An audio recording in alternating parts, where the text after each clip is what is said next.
Hello,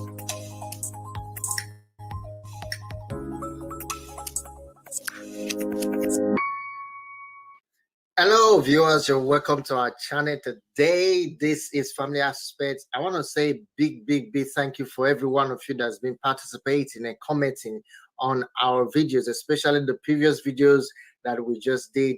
I really love your comment. Thank you very much. Now, today we want to talk about something very important, something I feel that we all need to be aware of because of the pandemic that is taking place. It's even getting worse again. The second wave is on its way, as we all know. And there is this question, a kind of an advice that this lady asks for, and I want us to talk about it. Although the advice has been communicated, but I want us to share some of these experiences because we know that there are a lot of people out there that are going through this same thing. So we want to help people. So I want you to join me live right now. I'm online. So I want you, wherever you are, please join me and let's talk about this. If you're free, you're on your lunchtime, don't hesitate to watch with us because what we're going to talk about today will be of great importance to you if you are working from home.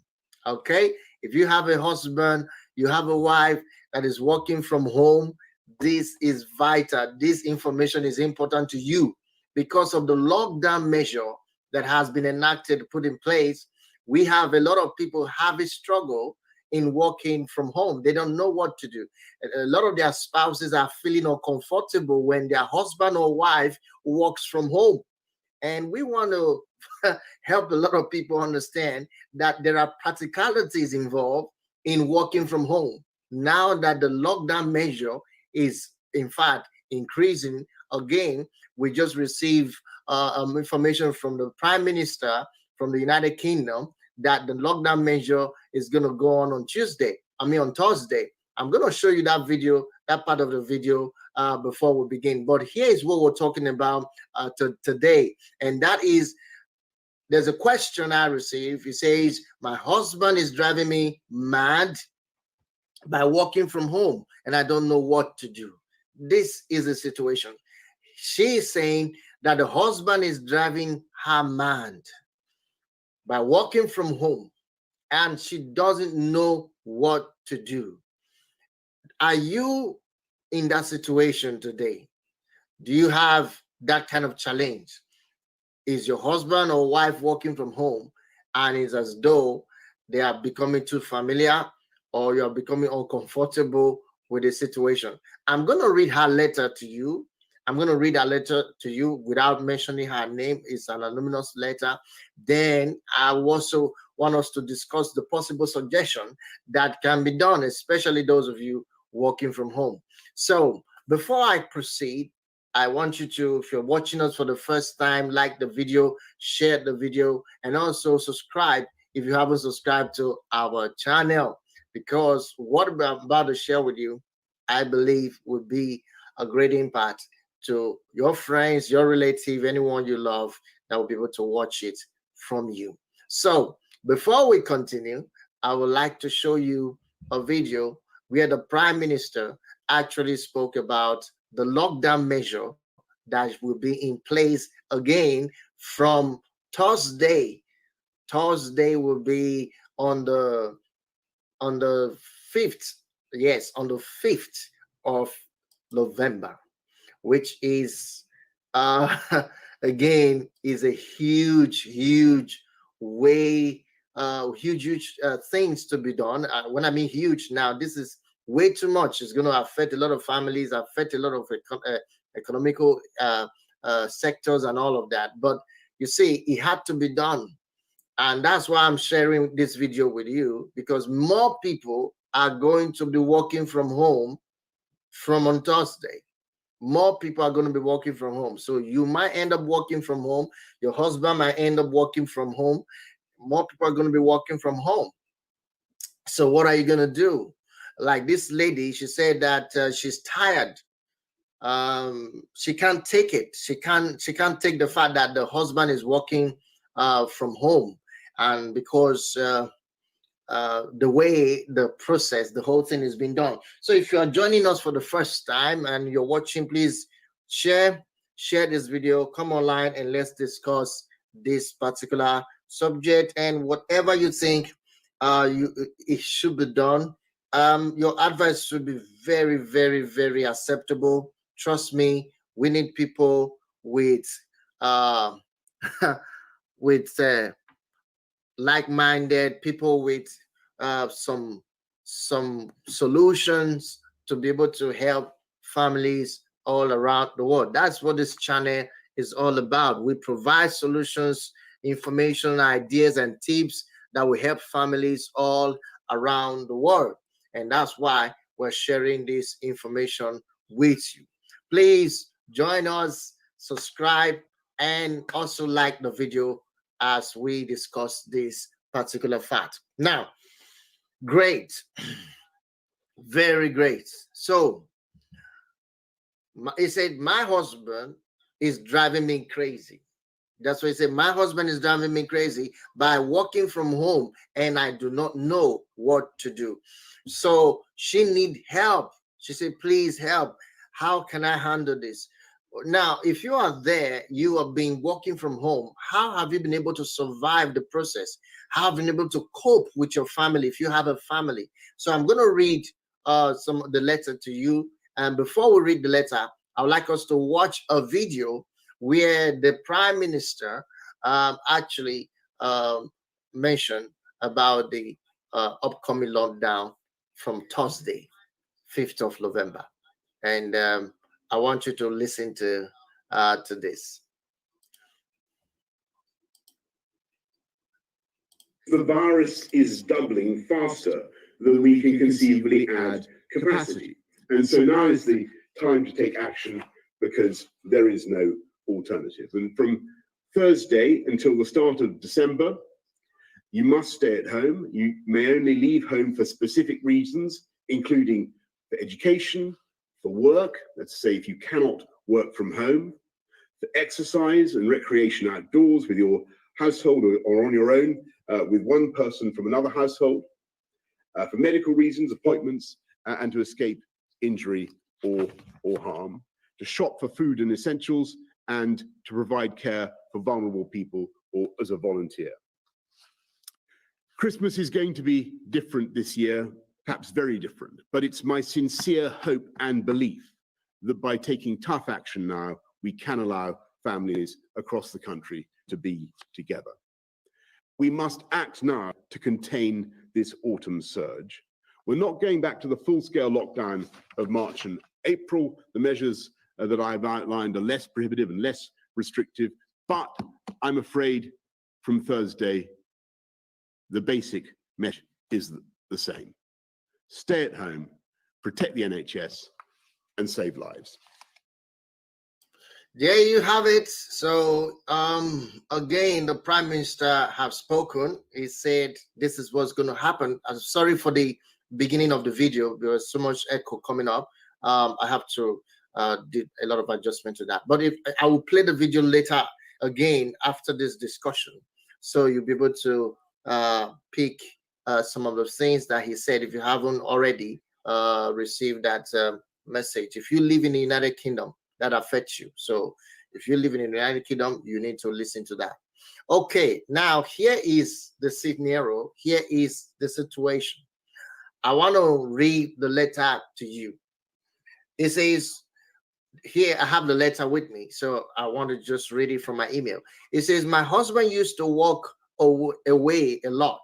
That means he walked outside from home, not from home. He walks away from home a lot and was in the company office every day. However, at the start of lockdown, his office said all staff should work from home. He is in marketing, and we were worried for a while about whether he will keep his job. Luckily, his firm hasn't restructured and he's going to be okay. But they have said staff can ask to work from home going forward. So when they did the restructuring, they said, okay, fine, your job is still preserved, but you can ask to work from home. And here she says, my husband wants to work from home. The trouble is, he is driving me mad.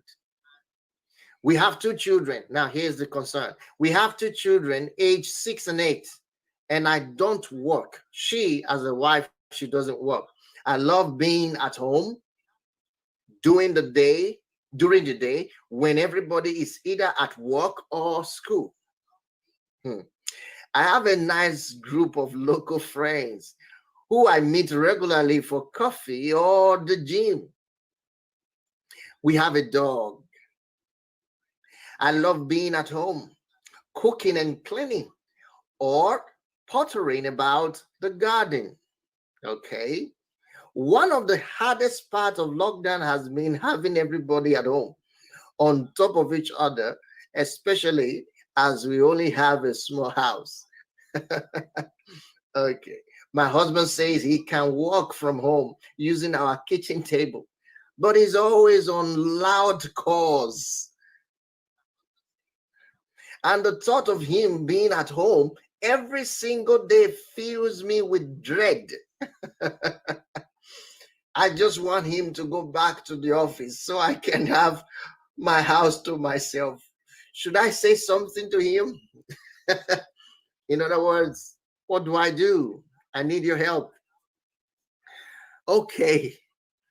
Did you get the challenge? Do you see her story? Do you see what the problem is? Let me focus on the area that are really important. Now the husband has volunteered to work from home. You listen, when it comes to working from home now, it's going to be increasing by the month because of this pandemic. And that's why I just played the video to you to watch what even is going on right now. And you heard the Prime Minister say that Christmas is not going to be the same as before. A lot of things are going to be put on hold. A lot of families can't travel for various reasons for Christmas celebration this December, because there's already restrictions on how many family can come together and stay in one house. Now, your husband, your wife, and your children are your best friends right now. They should be your close pals right now.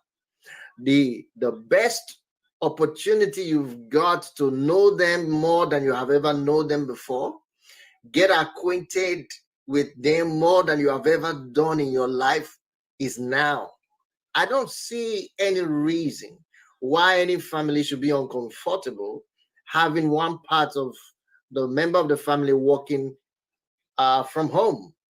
Because if your husband is working from home, that gives you an opportunity to know your husband, befriend your husband, and become even more friendly. I mean, the intimacy, the connection should be stronger more than ever.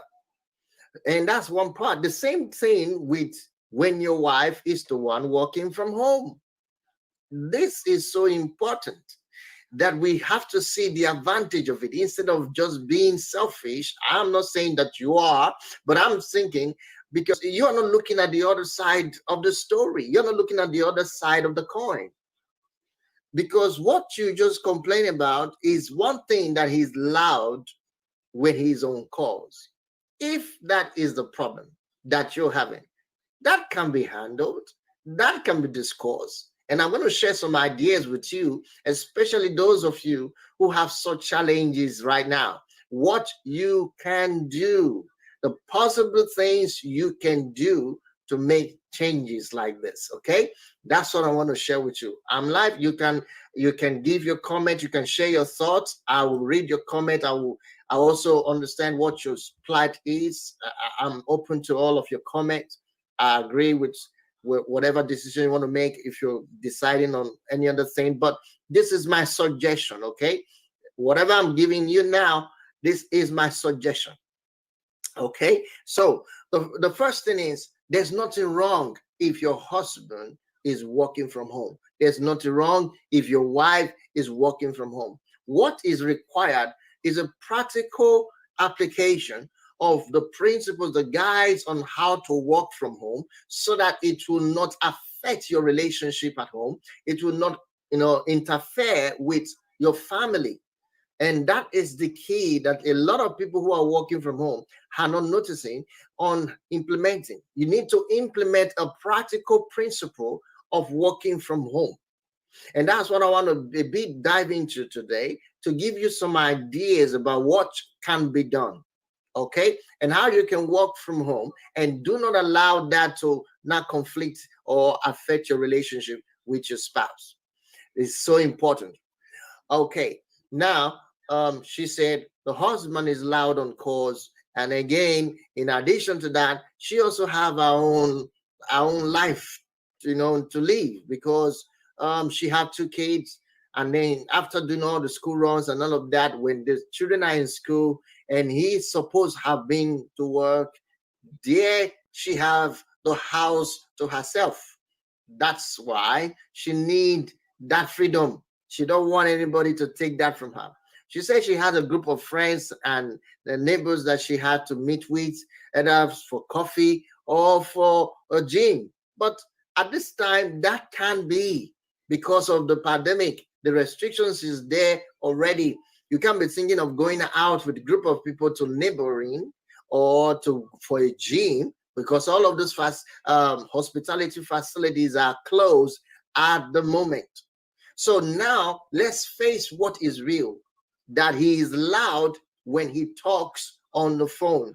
That may be your challenge, or you just dread, like you said, you dread him. The thought of him working from home is dreading you crazy, and that's where you're mad at.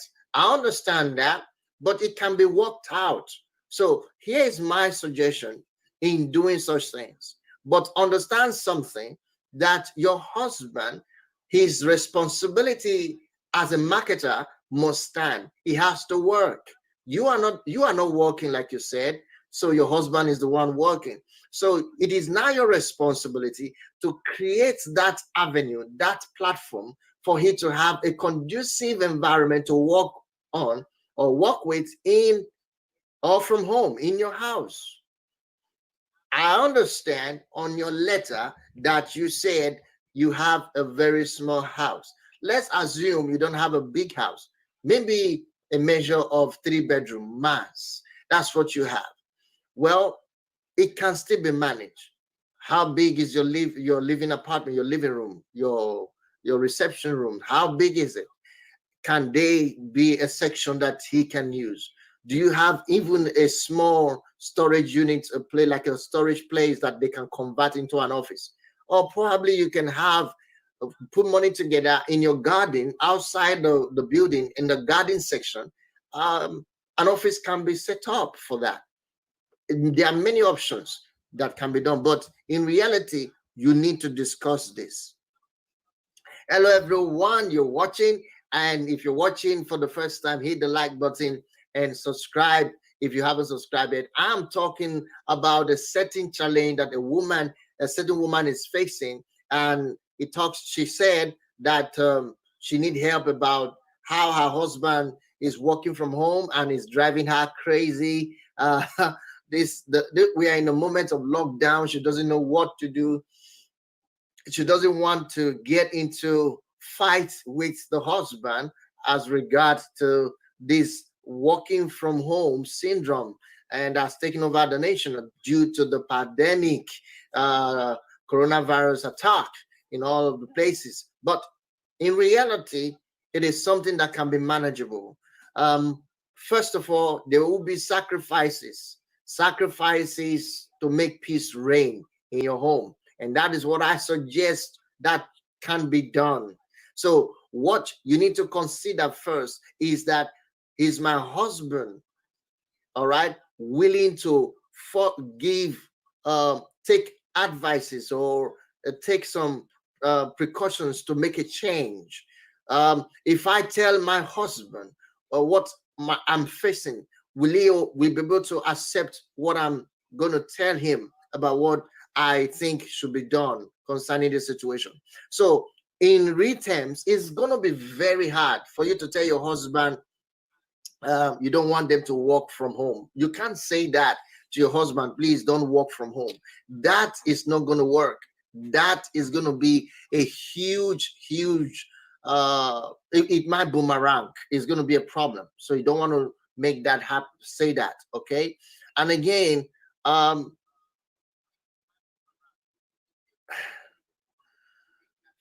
there are things you could do, all right? There are things you could do. Like I said, if the kids now the school are running, the kids are going to school normally, then when you come back home, it is not left with you and your husband in the house. All right. Now, in that moment of time, you can talk to him that, oh, I don't know, I don't want you to be offended. It's like, is there a way you can lower your voice while on call or trying to negotiate or market your product or anything? If not, can we create a platform? Can we create an office where you can use for your work? Because it will help. Or alternatively, while you are at work, because you don't work all day, probably he doesn't work all day. So while you are at work, can I be at so place? You see, there are things to suggest to make peace reign at home. Instead of just, you know, acting negatively by thinking, oh, he's driving you crazy, I'm getting tired because he's working from home. Remember, he's working from home, he's making income for you and the family. So it is something that you have to look at for to say, okay, how can I help him make things work? How can I help him get a better place in the house to work from? And the man also need to understand that first, he has responsibility to look at for principles, practical steps he can take to work from home without conflicting it with his family life, because that's what a lot of people don't take note of. And everybody have their own routine. The kids are there. Sometimes, what about if the kids comes home and they become noisy? It will affect his work as well. So you need to look at for positive angles that he could see to reason with you. Men like to reason. So you want to reason with him, not telling him what to do, but you want to like reason with him by way of suggesting what is possible. For instance, you can well say, well, it only takes about 6 hours when the children are back from school. And when they are back from school, probably that's the time you're going to be even more busier, depending on your kind of work. And the children are going to be noisy. It's not going to be right for us to be quiet. You don't expect everyone in the house to just go quiet for a long time. How long are you going to be at work? Maybe 8 hours, maybe 6 hours, maybe 4 hours. And you expect everyone to be quiet. And the children are young. So at their age, they are energetic, they are vibrant, they are noisy. Especially if they are boys, they can create a lot of noise. So that again is what you bring up to suggest to him. Can we make a place for you? Because the kitchen table is not going to help. Everyone wants to go to the kitchen once in a while to go and eat something, get water, pick up something. So they will always barge into him in whatever he's doing. And you don't expect everyone to be tiptoe themselves into the kitchen all the time whenever he's at work, especially when he works from Monday to Friday. You understand what the situation is. So you need to actually show the other part of the situation to him. That's the way I think it should be done. You show the other part of the situation. Don't just complain about how you feel. No, you need to let him know that, look, you working from home is a blessing to me. I love it. I like seeing you around, even though you don't feel like saying that. You have to say that you like seeing him around, and then he's your husband anyway, so you're happy seeing him around. But can we make a place? Can we create a place for you to work from at home that the children will not get to disturb you? You don't tell him, don't say to him that he's the one disturbing the household. No, you want to make sure he understands that, okay, that he's being disturbed from his work. So you say, I'm a noisy wife. I can be, dressing things, washing plate, and do all sort of things. And at the end of the day, that might affect your work or disturb you. And the children as well, they might come around and be noisy. And at the same time, what if they come with their friends? What if they are playing video games? What if they are screaming and dragging them over toys? What if they do that? That we cannot have control over. We can't just expect the children to be mute all the time that you're working. And that alone will get his attention. I mean, that will get my attention as a man. You see, that should get his attention to say, okay, fine, what are we going to do? And then suggestions should be made. All right, suggestions should be made, because the lockdown is still on. I just showed you a video how the Prime Minister announced that the lockdown is still going to be on. So it's something that is going to be necessary. That means working from home is necessary during this pandemic, during this lockdown. It's necessary. But it's not an idea set up for, especially when you have a busy a schedule and young family, like you already mentioned. All right, it affects everybody. But your husband needs to think long and hard. You need to think on long term and think hardly about the practicality, actually, the practicality of working from home, which is very, very key to these things. So it is possible. All right, you don't need to go mad. You don't need to go angry with him, and you can talk this over. A lot of things like this need to be communicated. It's just communication. You talk things over. You see, talking to him about it is important. So you talk things over. Don't just assume everything's going to be all right. No, you have to talk things over. He may not get the point until you have to suggest it. All right. So you suggest it. It's very important. Very, very important. I have something here I wanted to show you.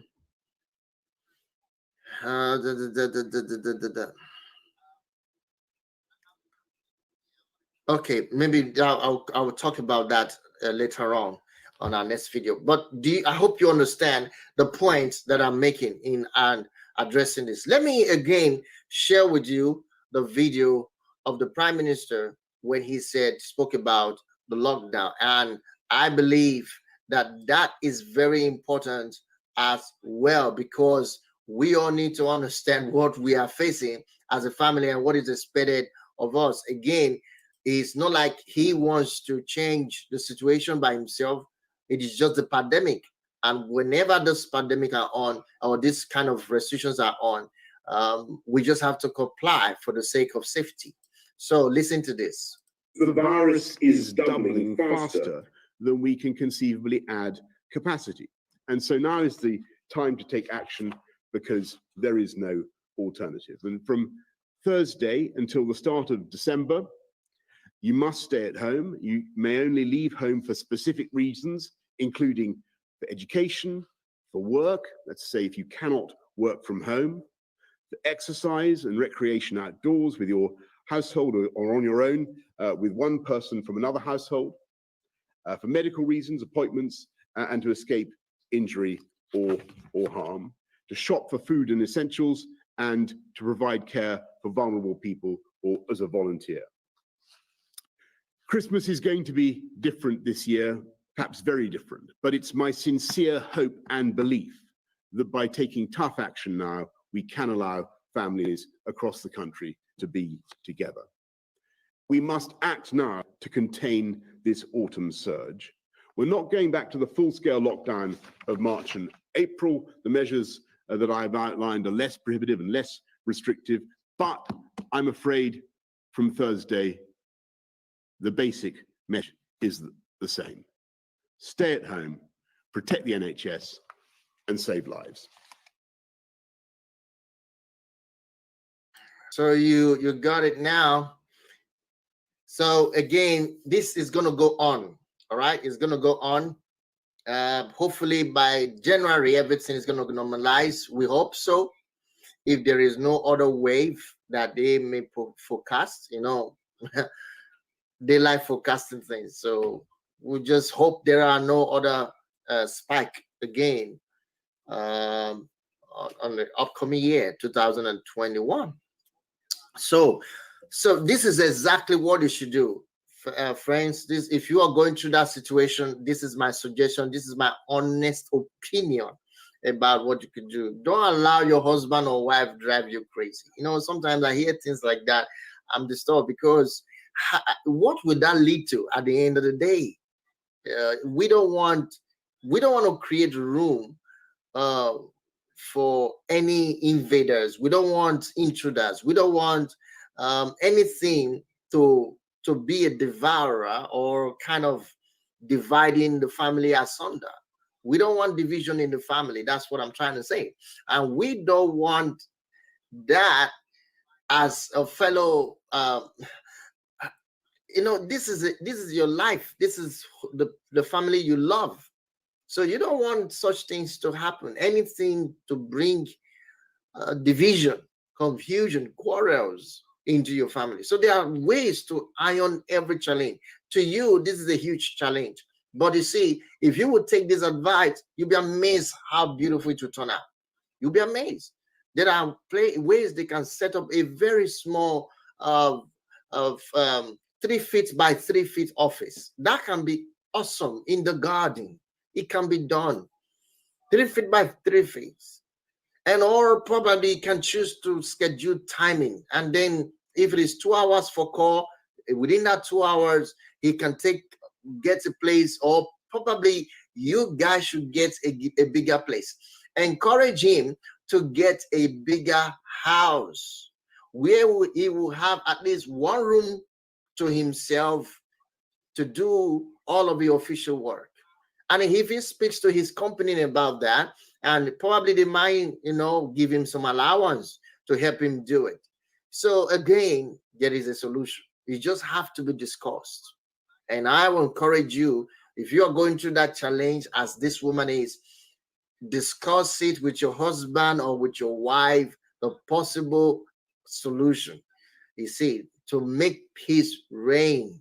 So I think that's my honest opinion about this. Like I said before, if you haven't subscribed to this channel, I want you to subscribe, hit the subscribe button, hit the like button.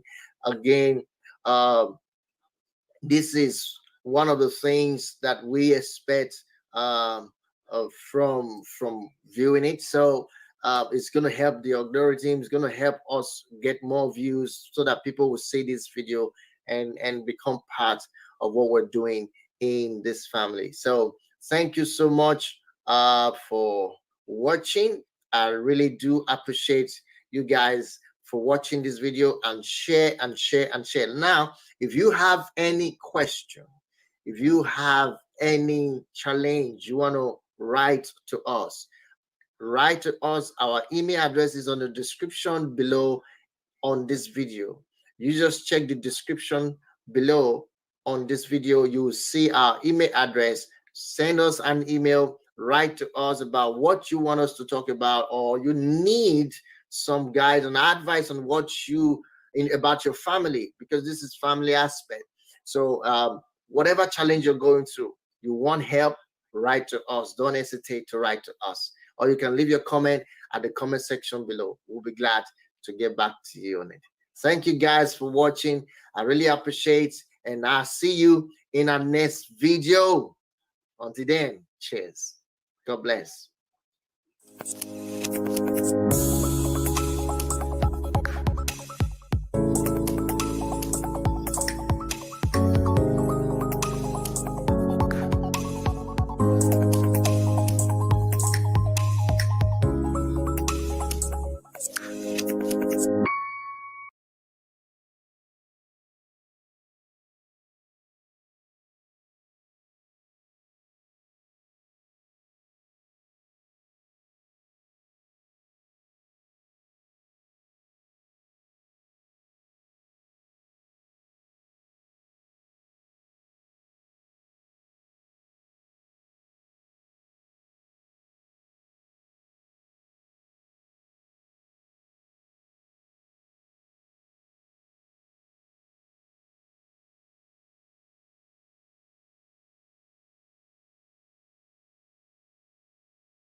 It's live stream.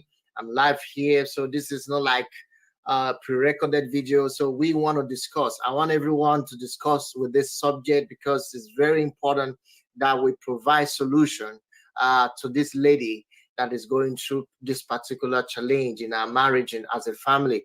So we are all about family aspects. So I will encourage you to participate today. So what are we going to talk about? Like we already know, the topic is very, very touching, you know, to know that things like this, they happen. I thought things like this never happens.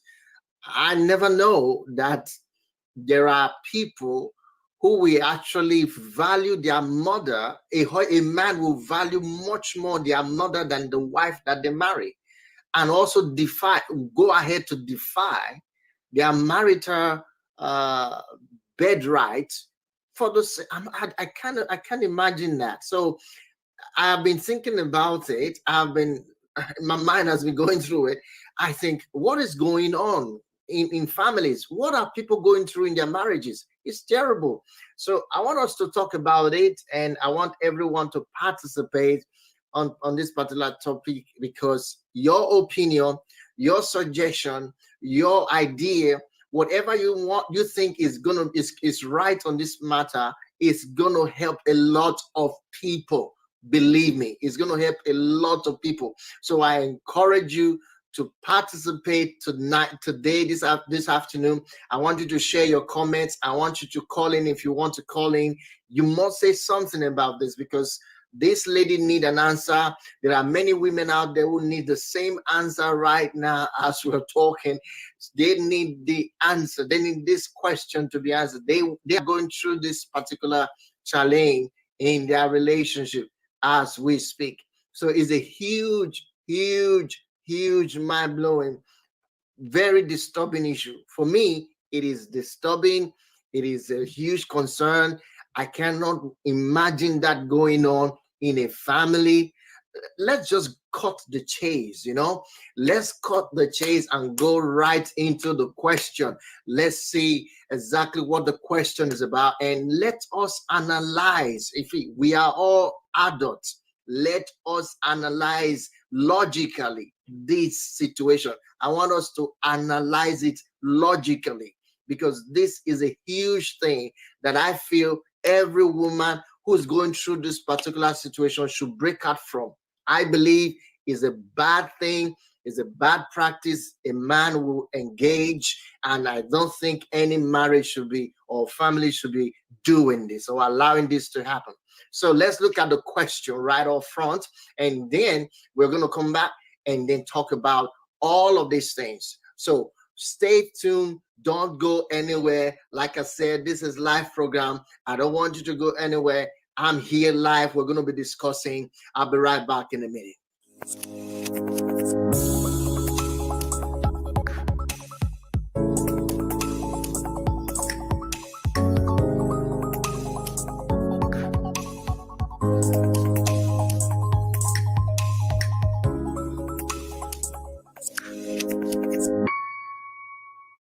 Yes, welcome back. I told you I'm here live. So I want to continue to share something about this particular live stream, this video today. Now, the question, I want you to look at it. The question is just mind-boggling. Look at that. My mother-in-law wants my husband to sleep in her room for some days. I want you to listen to this. He said, my mother-in-law wants my husband to sleep in her room for some days when my father-in-law is out. Is this okay? How should I respond? Wow. This is very touching. First, I want you to understand what is going on here. The husband came to the wife and said, my mother is asking me to come and stay with her, sleep in her room, because my dad has gone out. My dad has gone out, and then I think we need to. I need to be with my mom to sleep in her room, because she wants me to sleep in her room. for a couple of days because my dad has traveled. My dad is going out. And then this is what this man, this husband, is telling the wife right now. And he says, my mother is asking me to come and stay in her room. So and for the couple of days, I'm not going to be sleeping with you as a wife, as my wife. I'm going to be sleeping in my mother's room. So in quote, I'm going to be sleeping with my mother. I don't know if you understand that. That happened. This is true story. Now, this is not like a makeup question. This is real. I mean, this is more than just real, because for me, I'm feeling like this is happening now. The woman was told by the husband and said, my wife, my mother wants me to my mother wants me to come and stay with her in her room for a couple of days. Okay. My dad is traveling. My dad is going out. So my dad won't be around for a couple of days. So my wife, I understand, I'm going to be staying with my mom. My mom, she's very special to me. So she's asking me to come and sleep with her. That's the way I see it. In other words, come to my room and sleep in my room. Your mother's room. Your mother is asking you to come and sleep in her room, your own mother. And then you're telling your wife that, my wife, you see, I'm sorry, I'm going in 2 days, or in 3 days, or in 4 days, I'm going to be sleeping. Do you understand? I'm going to be sleeping with my mom. And this is exactly what this woman received from the husband's mouth. He said, because the husband father is going out. He's going to be going out, probably going for business trip for a couple of days, or probably going for travel. This is a scenario. And now I began to ask questions. First, are both of you, are the parents and the couple living in the same apartment? It appears to be so. So they are living in the same apartment. So the father and the mother of the boy, they have their rooms. And the boy himself and the wife have their own rooms. They don't have kids yet. So this is the scenario. Now, anytime the man, the father, the man's father goes out and does night shift, or probably is busy working and doing something outside, like a contract outside job, what happened is the woman, the mother of the boy, begin to ask out of fear. I'm not sure whether she don't like sleeping alone. That has been the problem. This man did not give us detail. Now, the problem is the wife is confused. The woman is confused. What can she do? Is this right? For me, she's asking me, is this right? Is this okay? Is this normal? Because it's like she's new to this whole thing. She haven't seen this happen before. She haven't heard this happen before. And to me, it's strange. I haven't seen this happen. How can a mother ask his son to come and sleep in his own room, in our own room, for a couple of days? A man that is married, the man is under his matrimonial home. So this is a very, very bad practice, I know, but what do we do? Is it okay to do? Can this guy just go along with that kind of behavior? Is this acceptable? What do you think? What is your suggestion? What is your idea about this? What are you thinking? Because this is huge. This is serious. This is mind-boggling.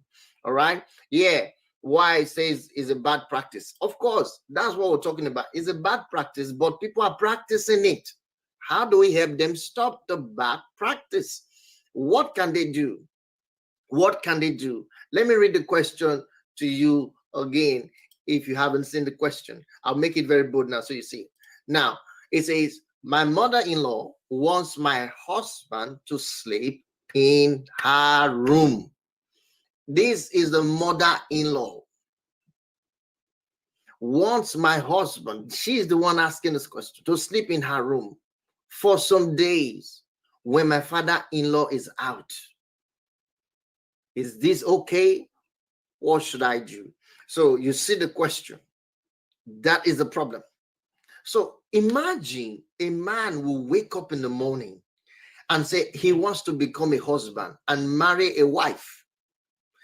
And then at the long run, brings the mother into his marriage as a second, as the probably now the first wife, as another wife. Because let me assume they are not intimate. This has nothing to do with intimacy. I want to assume that. But it is even wrong to bring in your mother in place of your wife, because you're telling your wife, look, I can't sleep with you for the next couple of days because my mother wants me to sleep in her room with her. Okay, let's analyze this, because I just want to assume that there is no intimacy going on. But in reality, I think there is. And that is abomination of the highest order, if that is what the situation is. Now, I'm coming with my suggestions. I'm coming with what I think she should do. But here's my analysis here. The woman, she is confused about this kind of relationship with a husband and a son and a mother. That's the reality. This relationship between a son and a mother, where a husband can defy or neglect his matrimonial responsibility for the sake of the mother. I understand that there's so much passion and love that we men have for our mothers, depending on how you were raised by your mother. But if you are mommy's boy, it could be worse. If you are just a mommy's boy, that can be terrible. That can be worse. So I understand that is practiced in some parts of the world. But I thought that is many years ago. I thought probably people have developed, learned something better. But for a man to deny his marital responsibility, and then for the sake of his mother, that means you are walking away from your marital rights for the sake of your mother. You are telling your wife, I can't sleep with you for the next couple of days. I'm going to sleep in my mother's room. My mother is asking me to come and sleep in her room for a couple of days. This is barbaric. This is terrible. And this is exactly what most men are doing, which is wrong. And exactly what many women are going through, which is absolutely wrong as well. Now, if this man, this husband, so-called husband, loved the mother this much, I don't think that the idea that the woman, the mother, is suggesting to him, I think it's a suggestion. For me, I think this is just happening. Maybe it hasn't happened before, but I doubt. I believe this has been happening. But let's assume it hasn't happened before. This is just new. Let's assume it's happening. The mother is just requesting this. The guy should come to his senses and realize that this is wrong. In fact, I feel it has been happening. That's why it's easy for him to accept and come to the wife and tell the wife, you know what? My mother is asking me to come and sleep in her room. So you are going to stay in your room in our matrimonial home for the next couple of days. And that is unacceptable. And she is not taking it. And I agree with her why she's not taking it. Because I'm not taking it. It's wrong. No woman out there should take that. And no man out there should be practicing this. This is wrong. Let me explain something to you guys. Maybe you haven't understood it. Let me explain something. Firstly, a man, when you get married, there's something that happens to you. You You are disconnected. There is a disconnection that takes place. All right. If you read your Bible, if you don't, I'll tell you what is there. By the God who created marriage in the first place. He said, when a man married, he leaves his father and his mother. He leaves and then cleave, join, attached himself to his wife. And then both of them will become one flesh. That is the theory and the law that governs marriage. The question is, if that is true, then to this man, he doesn't understand what he has gotten himself into when he got married to you. That's the first point. He doesn't know that he's married. He doesn't understand the consequences of his action. He doesn't even understand that this action he's taking is an abomination to marital status. It's an abomination to the principles and the rules that govern marriage. It's wrong. It's a wrong step. Look at it this way. A man will have to leave his mother. A man who is marrying a wife, will have to make up his mind that he's leaving his mother, leaving his father. Now, leaving them doesn't mean you abandon them. No. It means that attachment, it had to be disconnected because this man was raised, all right, by his parents. So because he was raised by his parents, two things involved. Either he's so close to his father or he's so close to his mother. So God said, you as a man, you need to understand that you are taking up a new responsibility of uniting yourself with a new family. So you have to disconnect yourself. So there is a disconnect that takes place from when you decide to get married. You are disconnected from your parent. You are disconnected from your mother, from your father. A man shall leave. He said, for this reason shall a man leave his father and his mother. Shall a man leave? You leave your father and your mother, and you be cleaved, connected, joined, attached to your wife. And both of you will become one flesh. What does that mean to this man? Does it mean anything to you as a man, a married man? If you are attached to your mother like this, imagine how this is so embarrassing. To me, it is so embarrassing. Let me look at your comment, please. Why it says I will offer to go keep her company instead, not my man. Okay, that's a good suggestion. So, as a woman, instead of your husband, why? I think this is right. I believe she's going to listen to this video because she would. Listen, you don't let your husband do that. I don't know how close that your husband and his mother is, but that's what I'm handling now. I'm trying to talk about that. That closeness, there's a problem with it.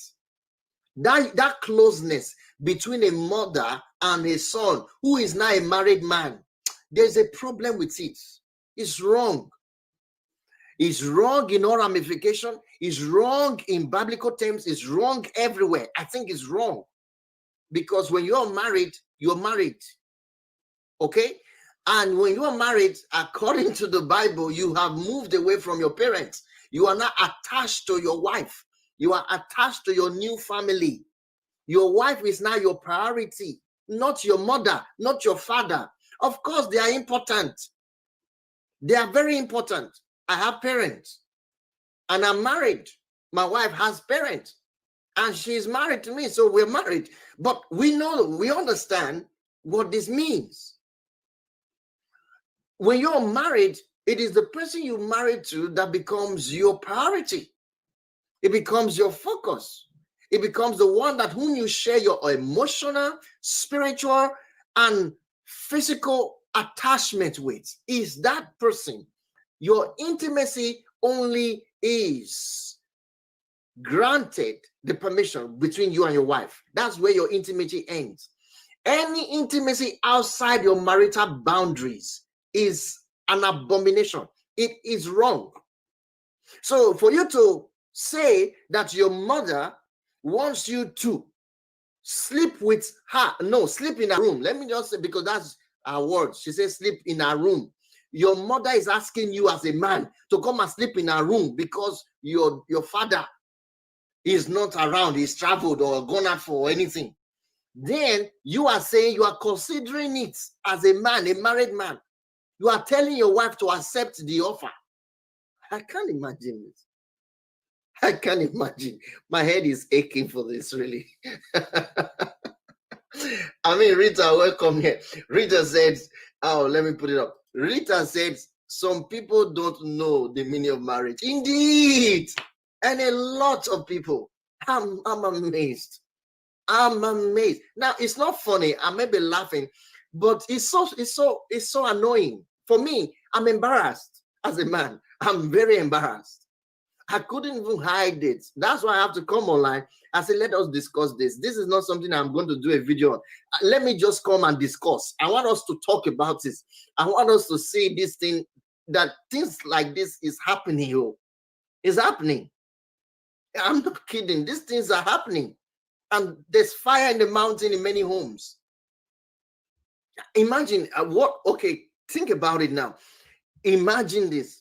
This man just came to the wife and said, my mom said, I can even imagine how embarrassing to say that.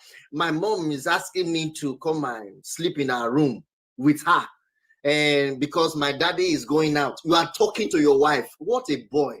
I mean, guys, grown up, man. Come on, grow up. There are times we don't allow these things to come to our head at all. Really. What are you thinking about? So the woman will not stupidly say, okay, my husband, and you can go ahead. Really? No. I think she's not stupid.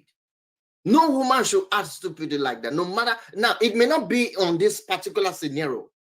There are many other cases whereby the husband listens to their mother more than they will listen to their wife. I've seen a scenario of such, many of them. So they will listen to what their mother is saying that their wife has done wrong. So they listen to their mother to mistreat or react to their wife. So it's like their mother is not the one reporting their wife to them. So every time they hear from their mother, their wife will receive severe manhandling and probably beating or the worst of her life, whatever it is. What a man. Is that marriage? Or you didn't marry. You just took up a slave. You took up a slave. Because at the end of the day, it just shows that you took up a slave. So me, I'm thinking, first of all, the relationship, indeed, you're right. He's a mama's boy. I'm thinking he's not a husband, he's a mama's boy, because this is exactly what happens to those who are mama's boy. You cannot succeed as a married man if you follow depending only on what your mother, your father is saying about your life.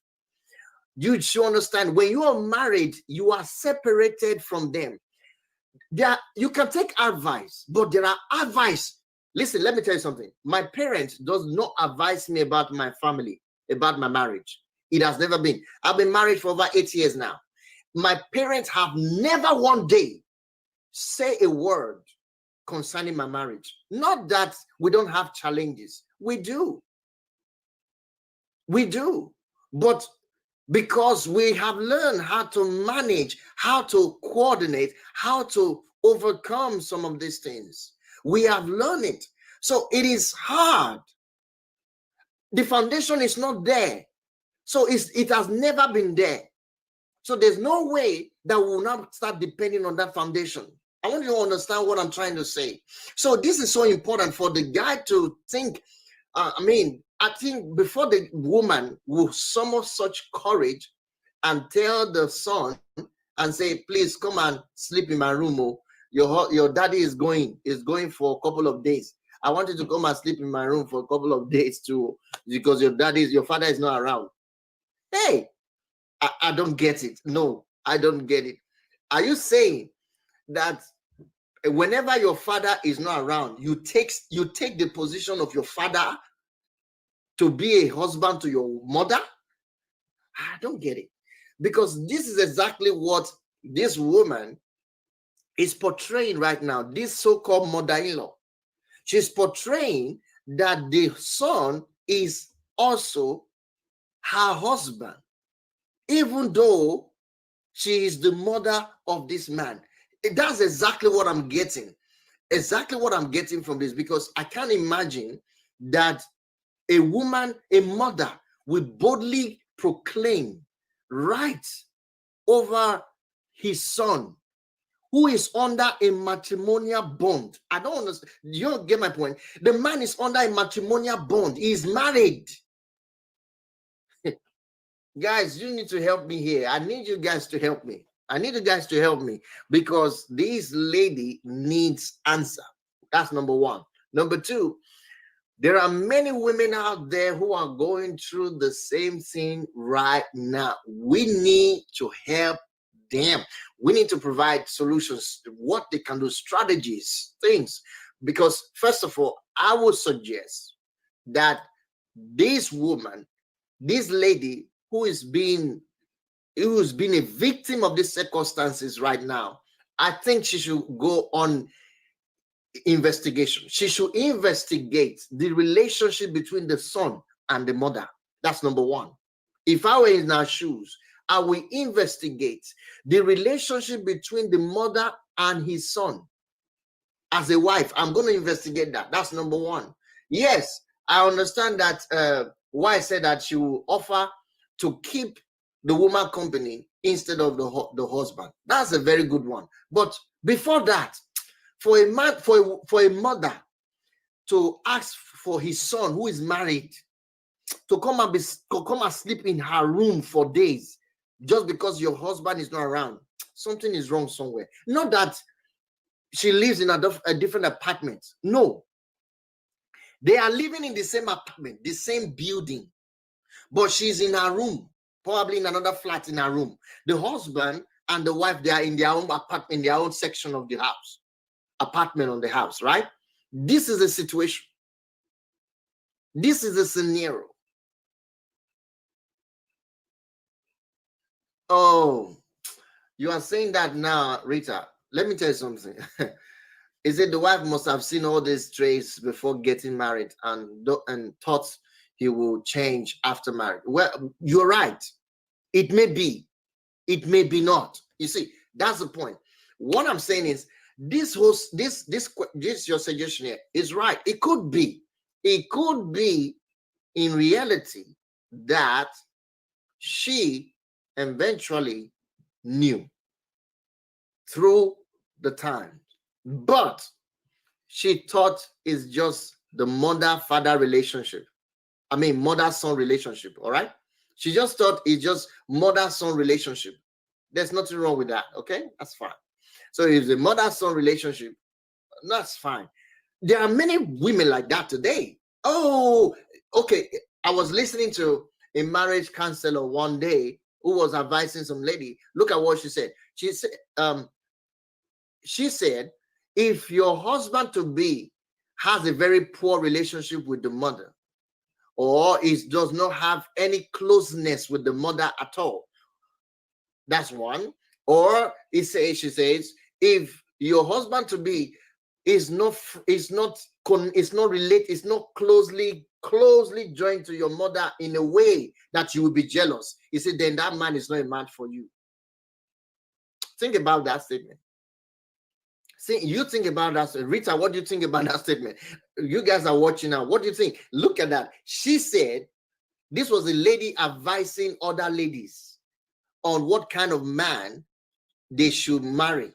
Okay, she said, if your husband to be does not have a close attachment to the mother in such a way that you are jealous, then he is not the right man for you to marry.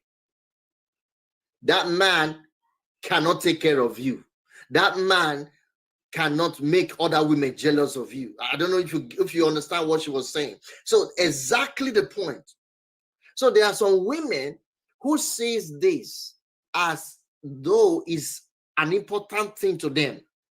So they say, well, he is very close to his mother. Oh, this man loves his mother. The friends will say, really? That means he's probably going to love you very much. You're wrong. In most cases, many women have misinterpreted this in a very wrong way. Of course, we have many of them. We have many of them. Say that counselor is dysfunctional. We have many of them, Rita. Maggie. Maggie, we have many of them like that. Trust me. We have many of them. And do you know there are many women who believe that today? Trust me. There are many women who believe that today. They think if the man is not really close, I mean, the man doesn't call his mother 5 times a day. The man doesn't visit the mother 2 times a day. Or the man doesn't even spend time spending 1 week or 2 weeks with the mother 2 times every month. Then that man is not able to take care of this woman. He will not be able to take care of me. If I marry that man, I'm gonna suffer because he doesn't care for. I can see that he won't care for me because he doesn't care for the mother. Hello, Maggie. You're right. Thank you for joining us. It's an amazing thing. It's an amazing thing that I am like, what? Can a woman think like this? So she might just be in that web. It could have been that she was a victim through this process of what we are analyzing now.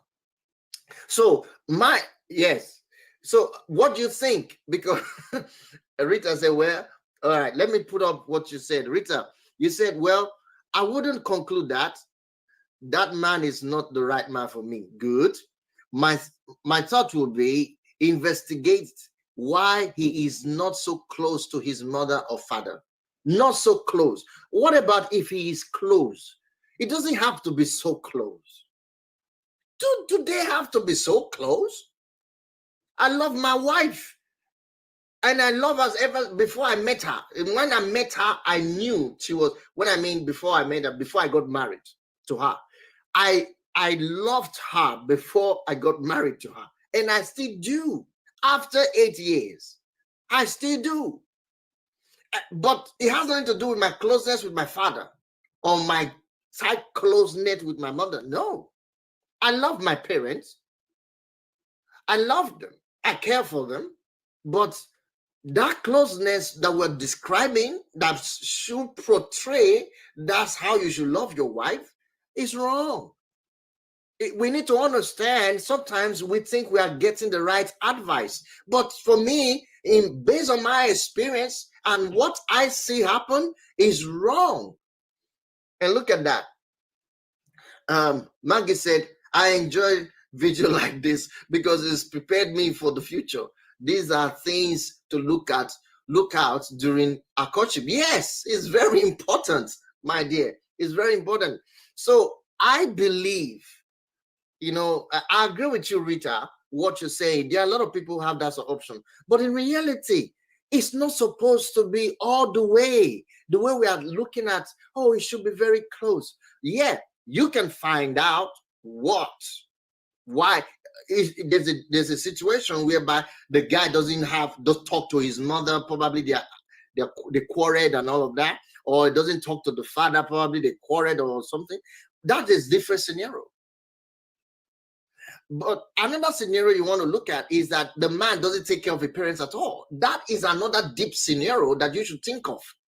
So I would advise any woman who is looking at for this kind of trait, you know what? Hey, look, it is not about whether the husband to be is very, very close to his mother that would determine that he's going to take care of you. No, what you should look at for is that, does he have relationship It's not intimacy. Does he have relationship at all with the parents? Do they talk? Are they in good conversation, in good terms? Do they communicate well? All right. Yes, they disagree and agree. That is normal with parents and children. There are many times I disagree with my dad and disagree with my mom. There are many times I did. That doesn't mean we were not family. They are not my parents. I still care for them. I still do what I have to do to support them and be there to love them. And they did that to me as well. But in reality, that didn't determine that, oh, I will not be able to take care of my wife or care for my wife, love my wife because I didn't do that to my parents or my mom.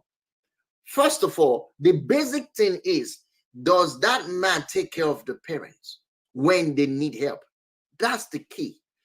Does he communicate with them regularly and find out how they are doing, how they are faring? That is the key. So those are the major things you take with you. Then if a man doesn't do these things, then there is a problem. That's where you now start, that's where you now start analyzing it deeper. Let me see. Rita said there are people who point hands to other people without realizing that they are at fault. In reality, I agree with you. But in reality, personally, I know very well that this action of this woman, of this man asking the asking the wife to allow him to go and sleep in the mother's room. Oh, come on, how close can you get? How close? This is way more being close. This is another thing. This is raising a red flag already. For me, this is red flag. Something is popping, man. Something is happening. Something is going on. What? Okay, you tell me, what kind of relationship would that, your ladies are here now. I believe most of you are ladies here now. You tell me, would you accept that? Would you take that for yes? Or would you just accept it and say, oh, it's a mother and son relationship. That's normal. Would you allow that? I believe not. If you would, tell me in the comment section. Let's look at it. Let's analyze it together. We are live. This is a live program. And if you want to say something, I would like to invite you in to say something, because I would like you to say what you think you want to say, because most time we might find it, a lot of work to type what we want to type, because we need to let people know that this thing is wrong. Any woman who is going through this right now should find a way out. And when I mean find a way out, I'm not saying you should leave your husband. No. Here's what you do. The first thing is, it is deniable. This kind of offer is wrong. Don't accept it. Don't say yes. You should never say yes to such an offer. Like Rita said, offer to do that instead of your husband. Why don't tell your husband and say, you know what? If your mom wants somebody to sleep in a room with her because she's afraid of night or she's afraid of something, I would do it. But not you. But again, why will a mother of all people who want to destroy a marriage that the son is building just because he's afraid of night? I don't think so. Let me read your comments. Maggie said, sometimes mothers like this, let me put it up. Sometimes mothers like this see their sons as surrogate. Yeah. Surrogate husband. I told you about. Now, maybe I will come to that very soon. Then Rita said the wife should sit her husband down and let him know that what he is asking for is nothing acceptable at all. Exactly. But it's not easy to just say, oh, it's nothing acceptable at all. Because the man might act stubbornly. The woman needs to give reasons. What are her reasons? Yes, it's not acceptable. But why? What if the guy just feels it's okay? What if the wife just feels okay? Mengi said, this mother, you are angry like me. I'm very angry with this kind of situation. He said this mother has an ungodly soul tied with her ungodly soul. Indeed, there is an ungodly act in this. Something is wrong. Okay, she's almost spending her life. I believe the son would be about 40 years old, or maybe in the late 30s and early 40s. And you want to just destroy this young man's life by your emotion. Okay, what if at the end of the day she passed on?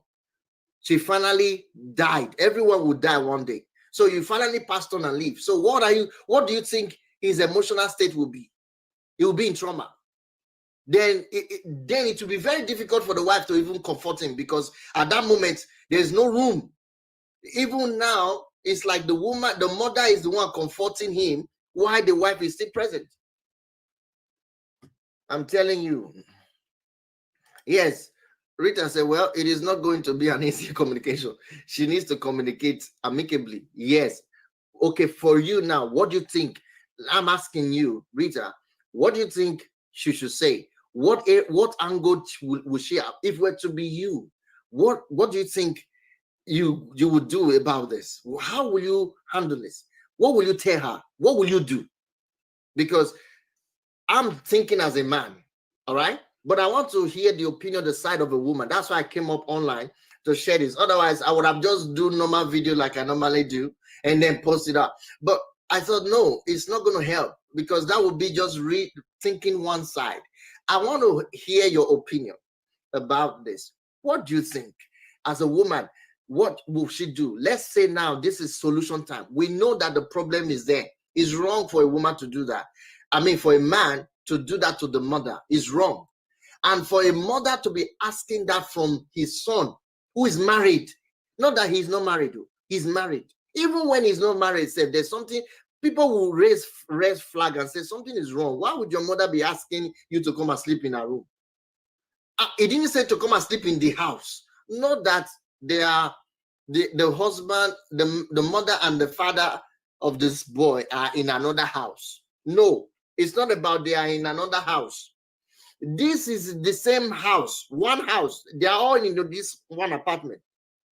This huge, they are all in this one apartment. So not that nobody sleeps in that house. They are all in this apartment. So the mother and the father has their rooms.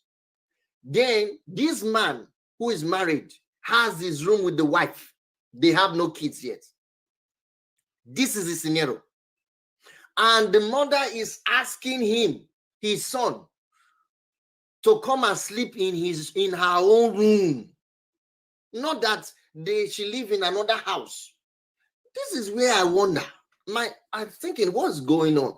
Can this be happening? Okay, I'm trying to find out what this woman called mother, this mother of this man. I'm trying to find out what is eating her up. What is the problem? What will make a woman do such a thing? A mother. Because to me, I see it is a very, like Mangi said is an ungodly soul tie. Indeed, an ungodly soul tie is going on. So that's why I'm angry. Something wrong, something is not right. Because according to the godly way, a man who is married is separated emotionally, intimate-wise, emotionally from the father and mother. That's the agreement. That's the law. Let me read what Maggie said. Maggie said, I wonder if he is an only son or child. Well, this is the situation. If I am the wife, I would have to have a sit down with my husband. His passivity is reinforcing his mother's behavior. Okay. Reinforcing his mother's behavior. Good. But in reality, let's assume that this behavior has been on for who knows. She just discovered, like Maggie's Rita said earlier on. Rita said she must have seen the traits of this happening. Now it's like this is just going out of hand. Now she's waking up. She didn't take it seriously when this thing started earlier on. So now she's just waking up. It's like, oh, this thing is real. I thought it's now, oh my God, this is happening. Oh my God, what am I going to do? This is happening. Oh no. I never thought this has been. Now she's confused. Now she's waking up. Do you know there are many women like that? They never seems to wake up until it's the last minute or something terrible is going already before they will now wake up and say, this thing is going on since. Hi. Okay, imagine. I want to give you another scenario. This is just a scenario that's connected to this, but it's not so tight. A wife, a lady brought her sister to come and live in her own house with the husband, okay? Then she's always busy. She goes out to work, come back late. She brought the sister in so that the sister will be able to help her, because she said, if I bring a house girl in, the house girl will, I don't know what my husband will do, the house girl or housemaid. So she brought her sister. She said, because my sister is my relation, so she will not suspect anything will go on.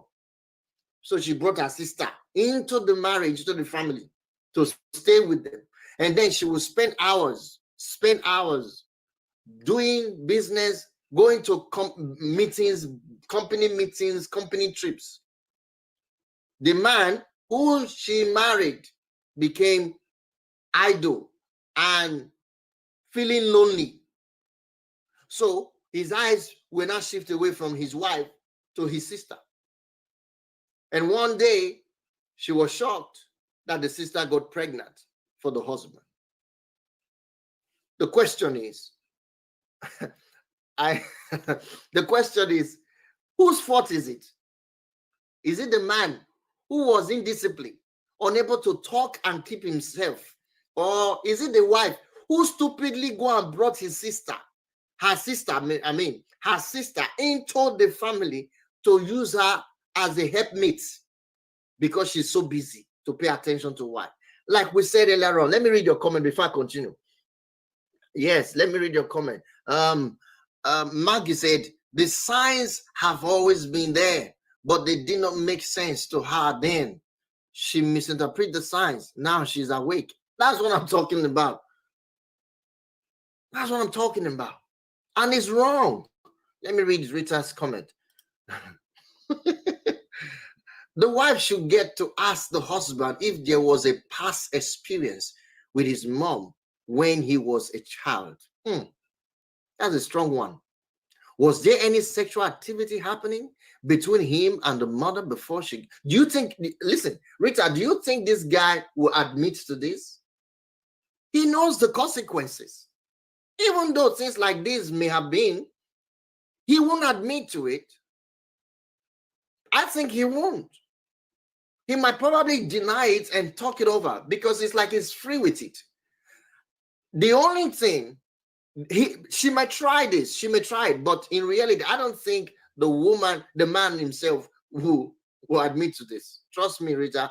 But I think what will happen is this, is that the woman should investigate it. He should not come, because sometimes men will open up when they are actually caught red-handed. Most men open up when they are caught red-handed. Not that it's going to happen now, but I'm saying she can investigate the past. She can also investigate the future. Okay, like somebody was suggesting when I discussed this earlier on with someone. The person said the lady should the lady should plant hidden cameras in the mother's room. I thought, well, that is, again, especially if you're living in Africa, there'll be no problem. But if you're living in the Western world like this where we live, I mean, there's something wrong. That's invading someone's privacy, and you may get sued. So that again is another issue. But you got to investigate the situation. You got to investigate. She have to investigate it. It's not enough to just say, okay, fine. Okay, let's sit down and talk. Has this thing been going on? No, it's not. He's not going to open up like that. Most men never do. I'm a man, I will tell you that. Most men, I didn't say all men. Most men will never open up like that until they're caught red-handed. Trust me. Trust me on that. Rita said that's true, sir. Yeah, because I know what I can feel what men are feeling and what women, most times what women are going through. I can imagine that. Now look at this. It says, Mengi said, I will not rule out Rita's theory about something happening during the childhood. Yeah, something. Yeah, that's what I'm talking about. That's what I'm talking about. Something may have been this didn't just start. It didn't just start. Okay, now let's try and offer solution. Let's try and offer solution now. Like Rita said,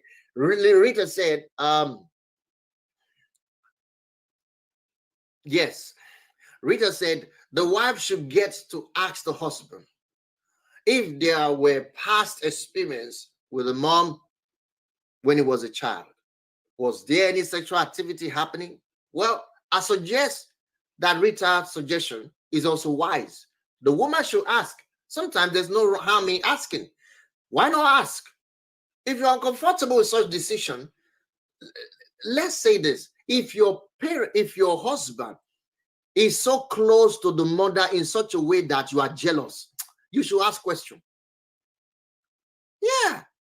I mean, there's no man who is truly married to you and he loves you will make you jealous extremely of being so close to your own to his own mother.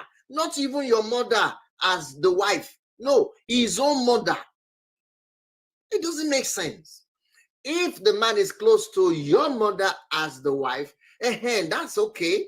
That can be understandable, but not so close in a way that your mother, who is a woman, who is the mother of the wife now, asking your husband to come and sleep in her room. No, not that close. That's where my problem is. How can a man be so close to a woman? I mean, to his mother in such a way that he sleeps in his room as a married man.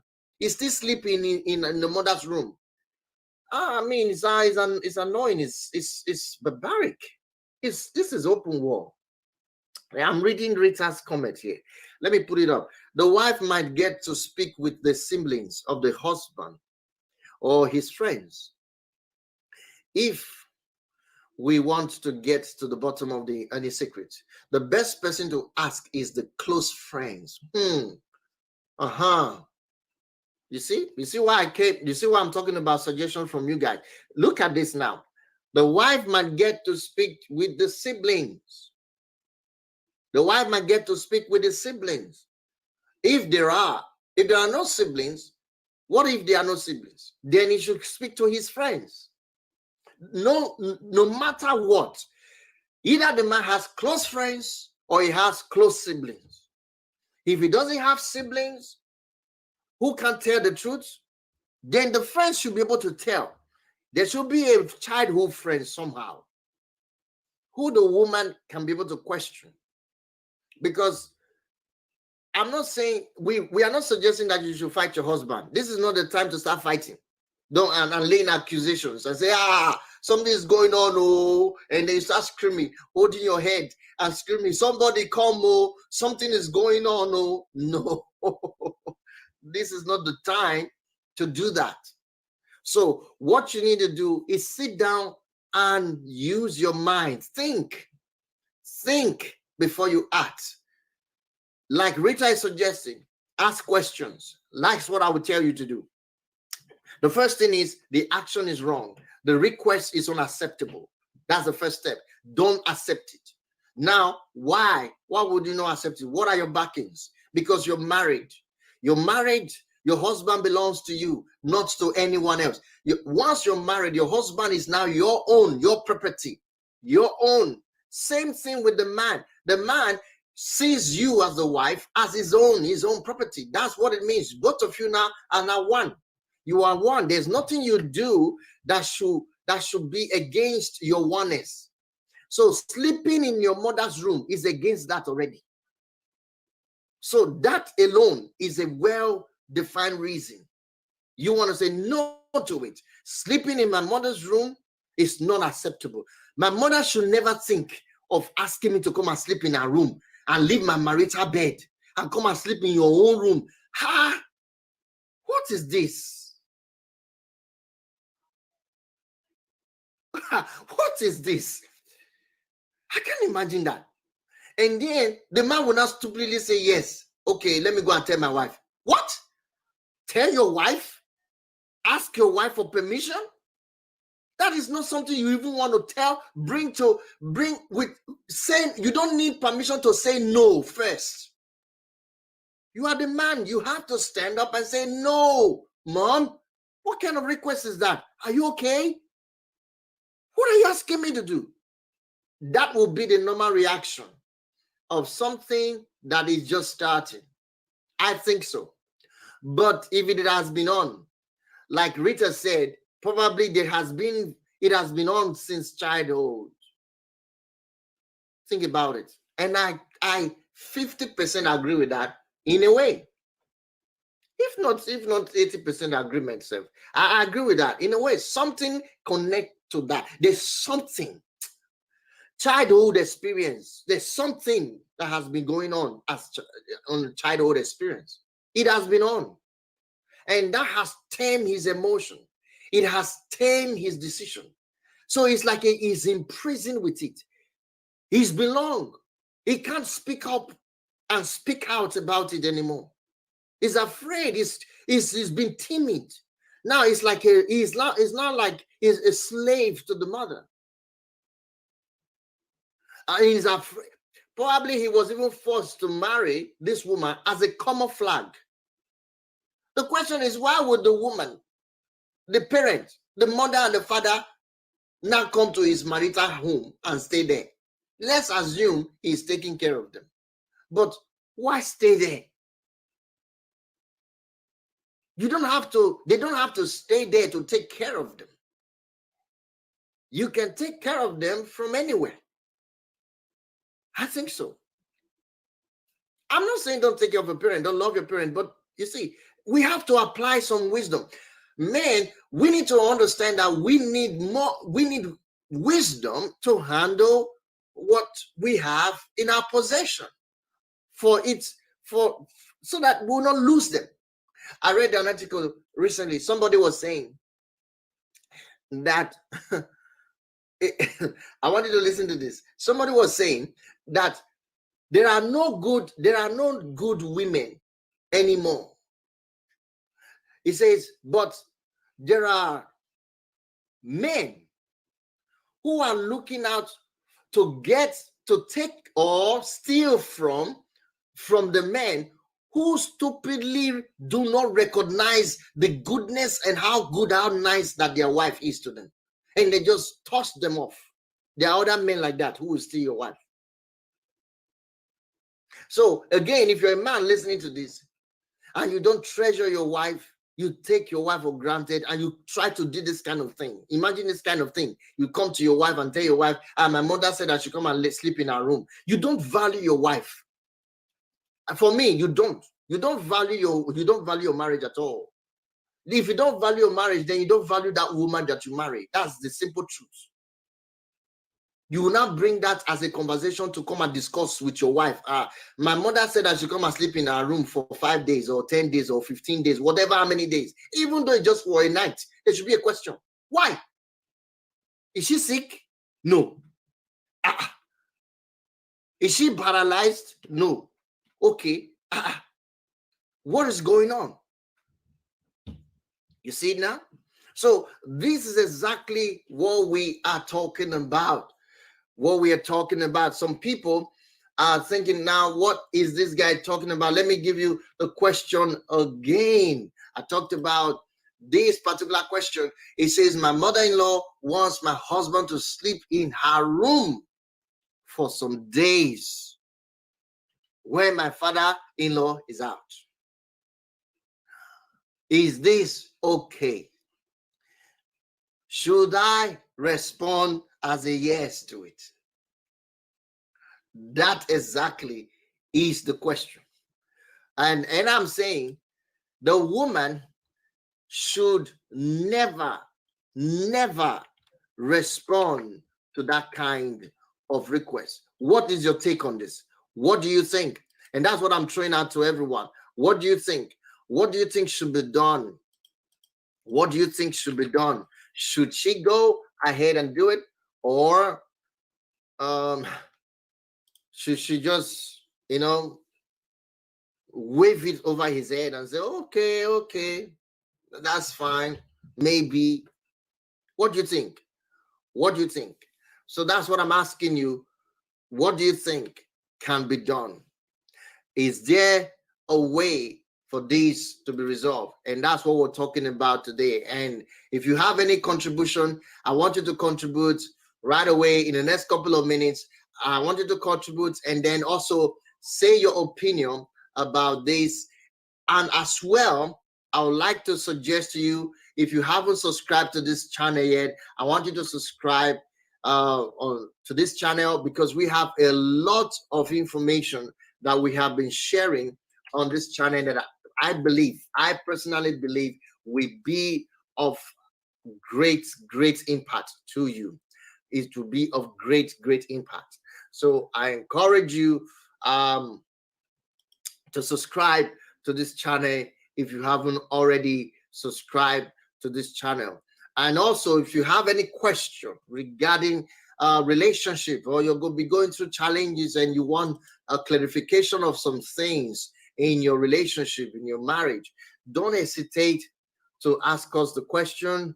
We'll be able to share some of information that will help you, guides you on what to do, how to go about it. It's just a way that we think we can actually support you. So this channel helps you in that direction. Somebody made a comment. Let me see. Who's made the comments here? Let me see. Somebody made the comment. Okay. Thank you, Rita. Rita is saying thank you. I appreciate. Now, please let me know what you think about.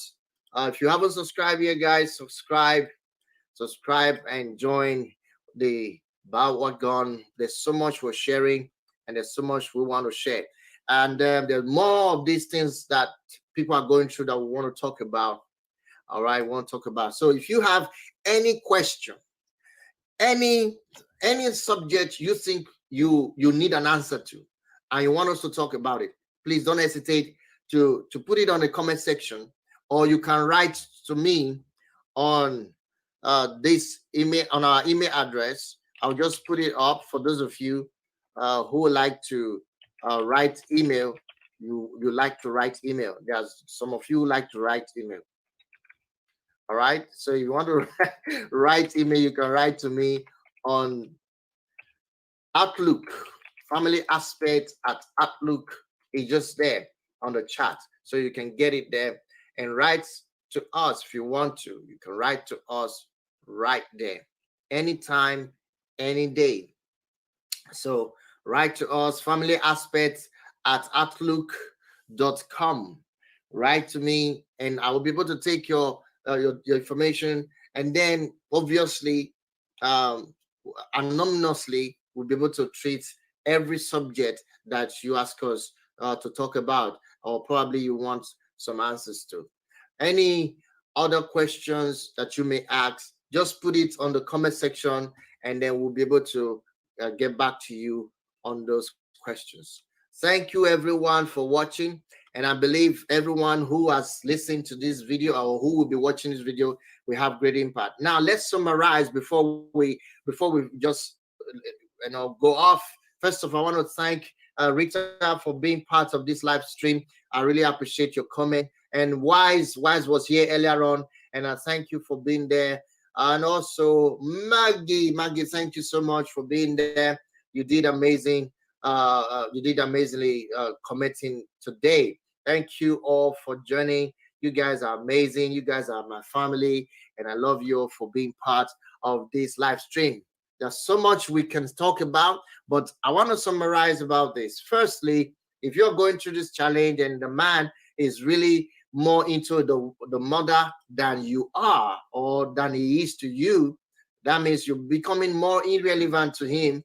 Rather, he's more concerned about the mother and focuses on taking care of the mother more than you as a wife. Something is definitely not going all right. So something is wrong. That means the man himself is obviously, he needs to be orientated. He needs to be educated about what marriage is all about, and he needs to understand that that can be accepted. That is error. That is not acceptable. That is wrong. And someone needs to speak to him. He needs to consult someone who will need to talk to him. Or you need to seek a marriage counselor to help you out on handling this. But again, it's not acceptable for a man to allow himself to be used by the parents against his marital home. Is wrong.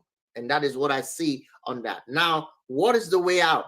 The man needs to be separated from the parent emotionally and otherwise. He needs to be separated and attach that to the wife. The wife is the one that he needs to attach himself to, not to the mother. And that is practicable. He can do it. He just needs to put his mind on it and realize that, oh, this is what is right to do. Otherwise, if he doesn't do so, he might soon be losing his precious, godly, nice, good-looking wife to another man soon. And that has been going on in marriages everywhere. We've seen broken marriages everywhere as a result of these illicit acts, this behavior that this woman is asking his son to commit. So, again, that is one side to the coin. But another side you want to look at is take action. Find out if this is something that has been going on, because there are things you cannot just change automatically, such as this one. You can't just wake up in the morning and say, oh, it's going to go away. No, you have to consider how this thing has been in motion for a number of years. How long has this thing been in motion? Has it been in years? Has it been in days? Or has it been in weeks? You have to think about it.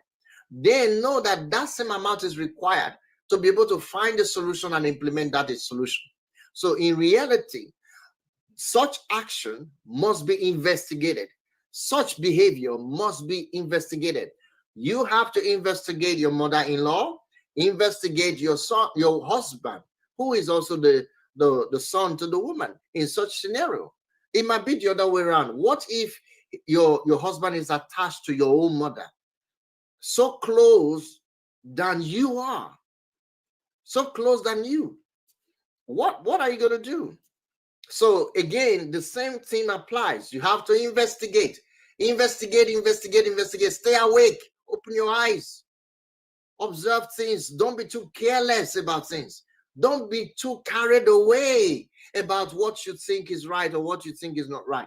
You need to know exactly what is going on. If you are suffering emotionally, you're suffering the lack of your partner's intimacy and emotional connection, then you got to find out where that your partner is connected to. So if you're lacking connection and intimacy from your partner, it means your partner is connected and having intimacy with another person. There's something going on. There's a connection somewhere. So you have to investigate and redirect the whole thing. That's very important. And then for those of you that believe in God and go to church and you are a Christian, you're religious, then pray to your God. You need to commit the marriage and pray to your God to give you direction. You need prayers, and then wisdom will be granted you. And part of the wisdom is what we're sharing here today. You need to wake up and then do what is needed. Pay attention to your husband. Secure your family. Secure your marriage. You have to take the place. Tell your husband, I'll go and sleep with your mom. You stay at home. I'd rather protect you from her than to try and protect myself from her. So if she was trying to be stupid, she can't do it to me. She can't, obviously, because you are both same sex in the same room. So I know things have gone away these days. So these days, It doesn't matter to some people whether same sex or not. But stupidly, there are people who just act that way. And it's wrong. So I don't encourage such behavior, and I will not come on my channel to speak and say, people should do it. It's wrong. And just before we go, I have been on a series. Some of you have been watching our series on your journey as a marital wife, your marital journey as a married wife. We've been talking about that and sharing so many things on that regard. I believe you have received so much information on that aspect, but I say that this particular program, I will have to reserve it for a course, a training that I'm putting up for some ladies, for women. So I'm not going to give everything out, but that's just a tip on an iceberg. There are people who actually want to get into marriage and understand what they are doing and why they are getting into it. And we want to share some of those facts and reality with many of you. So if you are interested, just let me know. I'm going to be conducting a seminar online, and then we're going to have a meeting with several women who are planning to get married, and those of them who are already married but they are still confused about what they are supposed to be doing. We're going to be having this section with them. Your journey, your marital journey as a married wife. We want to talk about that, your marital journey as a married wife. So I've been sharing a few things about it with you already, but we're going to talk more on that. So thank you so much, everyone, for listening. Like I said, if you haven't subscribed to this channel, I want you to hit the subscribe button again one more time and join us as we share more of this information with you. And don't forget to hit the bell notification button along the way. Thank you so much for being part of our channel today. I think I'm out of time now. I was supposed to spend 1 hour with you guys, and it's almost 1 hour 13 minutes. And I really appreciate for sharing. And we are going to be back online soon. So expect our next update of the video on family aspect. But until then, stay blessed and live a happy family life.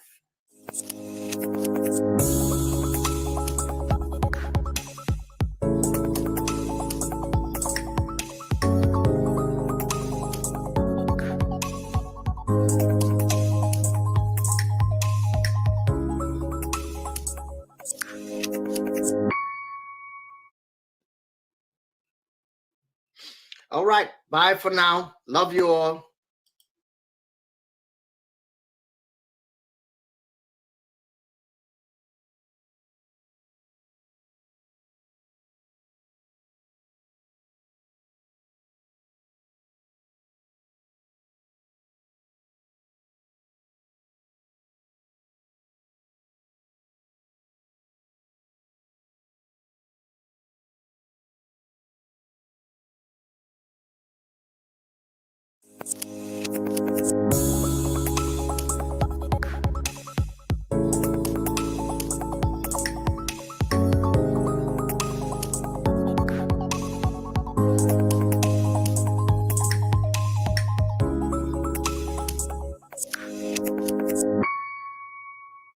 Hello viewers, you're welcome to our channel. This is Family Aspect and I'm your host Charles again. This one is just a brief video. I would like to share with you something that is very important. The question came along the line while I was reading some of the comments of my followers, and one of the comments that got my attention was this. It says, what is the best way to ensure a happy marriage? What is the best way to ensure a happy marriage? And I thought through that question or that comment, and I thought that's a very wonderful, intelligent question. Even though we're saying that you have to choose the right person, you have to know who you're getting married to and what you're doing and all of that, but there is room for happiness. Sometimes things just don't happen the way you expect them to be. So what if you are encountered with sorrow, pain, sadness in your relationship? What do? How do you make yourself happy? How do you ensure that you're always happy in your marriage? And that's what I want to talk about today. And number one rule that you want to follow is this. Teach your spouse what makes you happy. You need to learn to teach your spouse what makes you happy. A lot of times we assume that our spouse know what makes us happy, but that's very wrong. We have to understand that a lot of assumptions is allowed, is permitted in marriage, and that is ruining our friendship and relationship and our joy and peace that we're supposed to enjoy in marriage. So in reality, you cannot assume that your spouse understand what makes you happy. So teach your spouse what makes you happy. What are those things that makes you happy? You know the things that makes you happy. So the best thing is teach your spouse what makes you happy. Listen to this. If you can't wish for your spouse to do something, you can't wish for your spouse to do something you haven't told them to do. That's the way the best way I can put it. Yeah, you can't tell your spouse to do something you haven't actually told them to do. You see, you need to actually see that they need to know what makes you happy. That's number one rule. If you want to be happy in your relationship, in your marriage, teach your spouse what makes you happy. Find time to talk to them. Explain to them what makes you happy. It's very important. Then another rule that you have to follow is seek to make your spouse happy. Not only do you need to teach your spouse what makes you happy, you also have to desire to make your spouse happy. And that's one of my motto in my relationship. I love it. I always have this inspiration, this motivation to make sure that my spouse is happy. It's something that you have to do. If my wife is not happy, I will be sad. It will affect my emotions. It will affect the whole thing in our environment, in our home, in our family. So if I am not happy, I suppose that will be the result of how she will feel as well. So seek to make your spouse happy. You say, how do I do that? It's very simple. I recommend you read the book, The Five Love Language. Read that book. Maybe I will leave the link on the description below. You can read that book. It helps you to start to know how to make your spouse happy. Find out what makes them happy and what suits them. When you go through that book, it's an amazing material, and a lot of other materials as well that I'm going to recommend at the long run on our sharing with you. But this is what you're supposed to do. Seek to make your spouse happy. Don't just wish that they understand. You are not happy, they should not be happy, or they're not happy, it's fine, it's okay with them. No, you have to seek to make your spouse happy. Does that gift work? The date you made, that you had a date, did it work? What about the words of praise? Are they working? What about affirmations that you appraise them? I mean, you make them feel accepted. Make them feel valuable with your words. Are they working? You see, you have to learn to make your spouse happy. It's very important. Then the third rule that I want to share with you today to being happy in your relationship, in your marriage, is you cannot change your spouse. Yes, a lot of mistakes is being made in marriages today where their spouses try to change each other. It's wrong. I've been there, so I can tell you that is the worst mistake you can ever make in your relationship. Stop trying to change your spouse. Quit changing your spouse.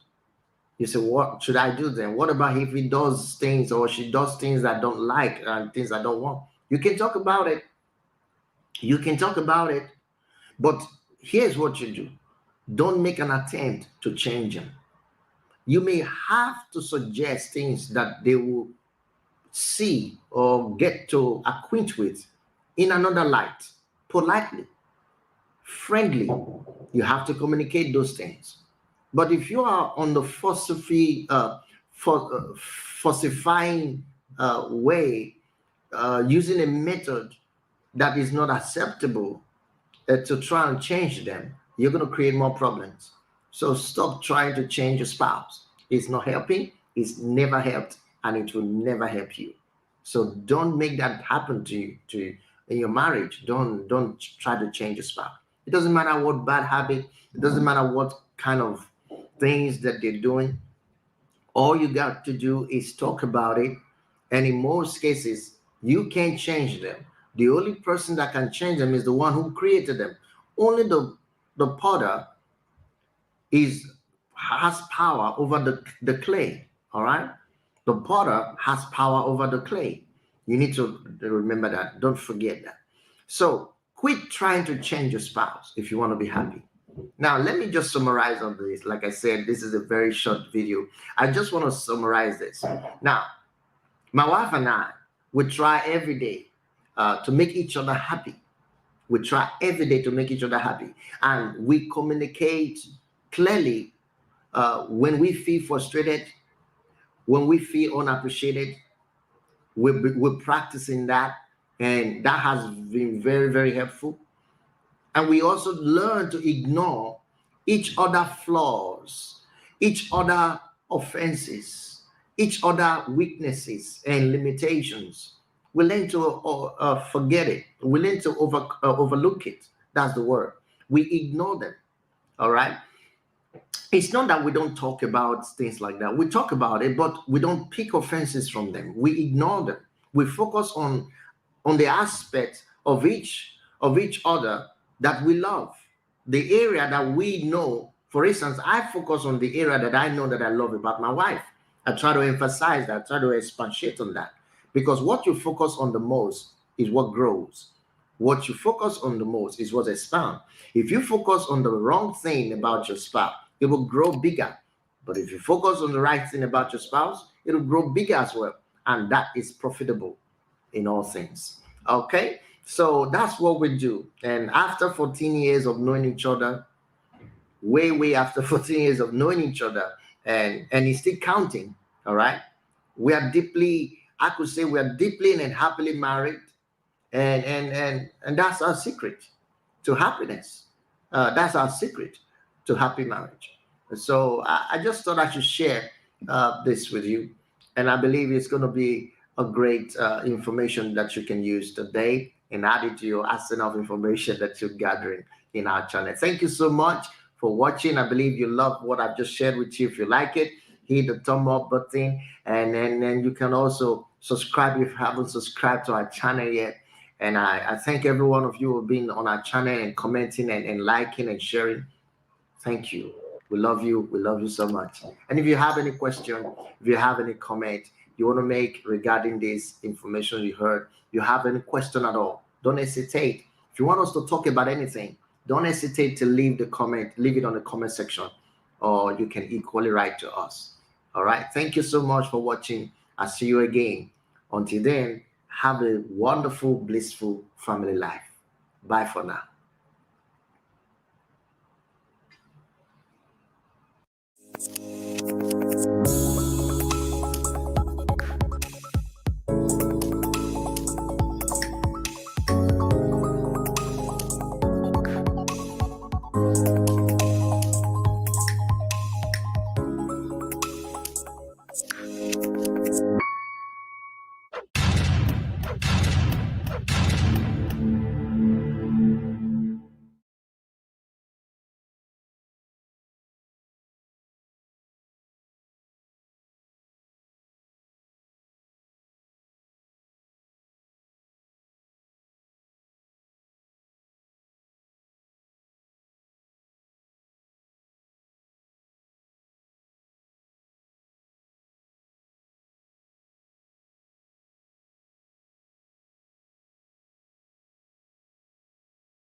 Hello, you're welcome to our podcast today. This is Family Aspect, and I'm your host, Charles. Today, I want to be talking about how to stimulate love in your relationship, in your marriage.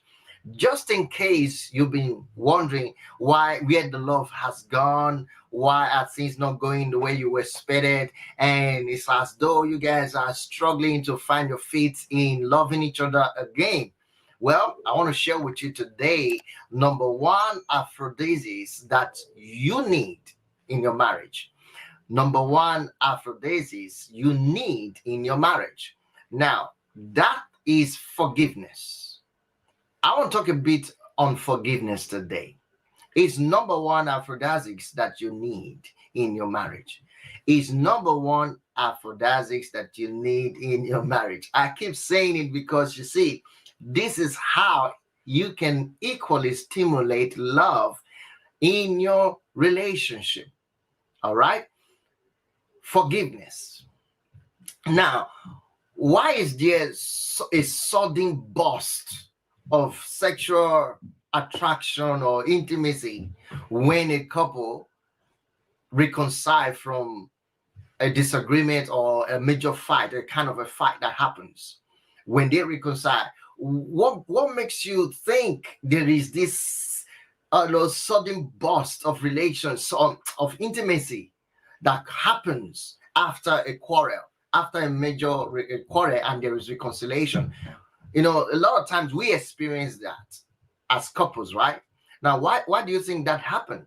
Well, whenever our oneness has been restored after some differences or arguments, we want to express this restoration. How do we express it? A lot of times we express this restoration through intimacy. Yes, we express that we have forgiven each other. We express that we are one. We express that we have been restored through intimacy a lot of times. A lot of times. Now, first of all, the question should be, do you want to be right or do you want to reconcile? When you go through arguments and quarrels and disagreement in your relationship, I want you to always ask yourself this question. Do I want to be right or do I want to reconcile? Do you want to be right or do you want to reconcile? That's a very important question in order to express forgiveness in your marriage, in order to enjoy the benefit of forgiveness in your marriage. Now, let me explain something. Forgiveness is not a feeling we achieve, but a choice that we have to make. I know, I understand.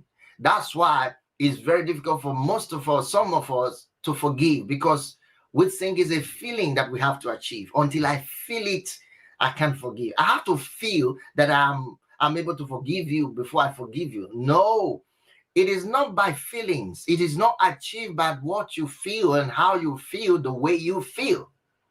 Forgiveness is by choice. You choose to do it. If you make up your mind, then it will be so. Now, granting forgiveness, I want you to understand this. Granting forgiveness is not always easy. At times, it is the hardest thing you could ever do. It is the hardest thing we can ever practice. It is hard. But forgiveness is not conditional either. So even though as hard as it appears, as difficult as it may appear, it is not conditional. So a lot of times, the reason we find it hard to do, we find it difficult, is because we place forgiveness as a conditional act, a conditional practice. So he must or she must do this before I forgive. You see, when we place forgiveness as a condition, then we find it difficult to express, and then we suffer the benefit. We suffer the lack of what we're supposed to enjoy, in the process of being a forgiving person. Now, let me explain that in a very clear note. First of all, forgiveness is not conditional. It is not conditional to our feelings. It is not conditional to our emotions. It's not conditional at all. But it is determined by our obedience, by choice. Your obedience to do it is what makes it powerful. It's what makes it right. It's what makes it work Okay. Now, when we extend forgiveness, we emulate God. I want you to understand this. When we extend forgiveness, we emulate our Creator. We are like imitators. We are imitating what God is like, who God is like. You see, when we extend forgiveness. Okay, I want you to understand that. Now, when we act like that, or we act like God by extending forgiveness, it brings a smile to God's face. It brings a smile to the heart of God. So you need to understand that this is very important. Okay. Now, to extend forgiveness without demanding a change makes the grace that you enjoy, or the grace of God, an accomplice. Let me use that word. Is an accomplice to evil. For instance, if you are asking for forgiveness, it's different from someone who you want to forgive does not ask for forgiveness. That's another point. Then, when the person is being forgiven without placing a demand for change on that person, then that is actually encouraging the person to do more harm than good. Do you understand? So, change is a condition that makes forgiveness a divine tool, all right, in your hands. It is the change. You place a change as a demand on your forgiveness. Forgiveness is not a condition, okay? It is a choice. It is an act of willingness. But when it comes to empowering the tool, the using it as a tool, using forgiveness as a tool, it must have change as a condition. The only condition that is allowed in forgiveness is change, okay? So that means change is a condition that makes forgiveness your tool to become powerful tool, a miraculous tool in your hands, okay? So what does that mean? If you're going to forgive someone about what they've done wrong, let's assume a couple now. One insulted you, the other one picked offense. And later, it's time for reconciliation. And then you explain, I didn't like what you said. I didn't like the words that you used in talking to me. And she said, oh, I'm sorry. I didn't mean to use those words. I'll never use those words again. There is forgiveness is activated. That is when forgiveness becomes powerful and miraculous. Now, when you still hold on to that event or that scenario without letting go, then you haven't forgiven. And that can bring the opposite side of forgiveness, which is harm, hurt, displeasure, disappointment, frustration, and many other things. So, if we can ask for forgiveness, then we must extend it. We must learn to extend it. A lot of times, many of us ask our Creator for forgiveness for the things we know, humanly speaking, is going to be very difficult to forgive. But we ask, and God does. All right? If we do ask for forgiveness from other people, from our Creator, from our religious leaders, or whatever we believe in, we ask for forgiveness because everyone needs forgiveness. We all need forgiveness. There's nobody on earth that doesn't need forgiveness on earth. Everyone does. Okay. Now, if you ask for one, you should be able to give one. So giving your marriage, your relationship with your families and your loved ones is an environment to practice forgiveness. It's a playground for you. It's a field for you to express forgiveness and practice it on a daily basis. So you need to understand that. Now, here's the point I want to make. Forgiveness is an act of our will that releases others from the moral debt that they owns us. I'll say that again. Forgiveness is an act of our will that releases others from the moral debt they owns us. So we release other people of the debt they owns us by forgiving them. If you do not forgive them, it means You are holding that grudge, that pain, that bitterness in your heart against them. What does that mean? It means you are holding the negative aspect of life in your hands, and that burns. Imagine putting a coal of fire in your hands. Imagine holding hot fire or hot coal, or holding a kind of hot substance in your hand. You get burned. So that's what it's like not to forgive. Okay, that's the best way I think I can put it. Now, forgiveness is not given because it is earned. Now, some people think you got to earn the forgiveness. No, you don't give forgiveness because it is earned. Don't try to forgive other people by making them earn it. No, forgiveness is not given because it is earned or deserved. No, but it is because it is needed. Understand, forgiveness is a need. It's a necessary requirement in your marriage, in your relationship with others. You got to practice forgiveness. It's needed. Forgiveness is mercy. Understand it. Forgiveness is not justice. A lot of people use forgiveness as justice. It's not justice. You say, I forgive you because that's the way I can justify the situation. No. Forgiveness is mercy. Forgiveness is kindness. Is a gift. It's something that you give freely. It's out of kindness. It's out of mercy. So you got to practice that. The more you do it, the more, like I said earlier on when I started out, the more this outburst of intimacy that will happen in your relationship. Try it. Every time there's a major argument or some issues, try and work on forgiveness quickly and see what happens. It restores your marriage. It restores the wholeness in your life. And then it increases intimacy automatically. Okay. Now, I've said a lot of key points here that will help you out. But here's what I want you to know. We must learn to extend forgiveness to our partners, to our relationship, of our loved ones, our friends that we know. We must learn to extend forgiveness. Just as your creator, your God, our creator, extend it to us through his son, Jesus Christ. Think about it.